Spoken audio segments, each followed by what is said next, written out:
আজ আমি তোমাদের সামনে বেবি নানের রেসিপি নিয়ে এসেছি। বানানোর জন্য আমি 2 বাটি টক দই নিয়ে নিচ্ছি।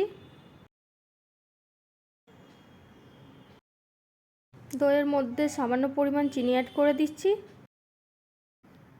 পরিমাণ মতো লবণ দিয়ে দিচ্ছি।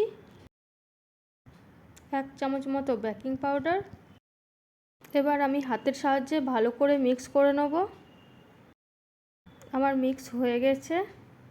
আমি রুল ময়দা অ্যাড করছি। বাটিটাতে আমি 2 বাটি টক দই নিয়েছিলাম, তাই 4 বাটি রুল ময়দা নিচ্ছি। এবার আমি হাত দিয়ে ভালো করে মেখে নিচ্ছি।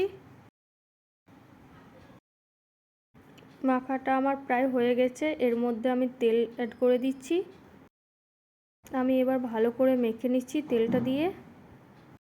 আমার স্মুথ একটা ডো তৈরি হয়ে গেছে। এবার এটাকে আমি 2 ঘন্টার জন্য ঢাকা দিয়ে রেখে দিচ্ছি।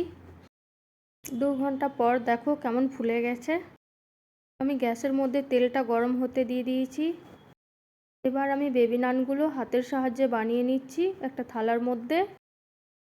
আমার তেল গরম হয়ে গেছে। এবার তেলের মধ্যে দিয়ে দিচ্ছি। দেখো আমার বেবি নানগুলো কত সুন্দর ফুলে যাচ্ছে। এবার আমি তেল থেকে তুলে নিচ্ছি। তেলটা একটু ঝেড়ে নেব, তারপর একটা প্লেটের মধ্যে রেখে দিচ্ছি। রেসিপিটা ভালো লাগলে একটা লাইক, কমেন্ট, শেয়ার করে দেবেন। ধন্যবাদ।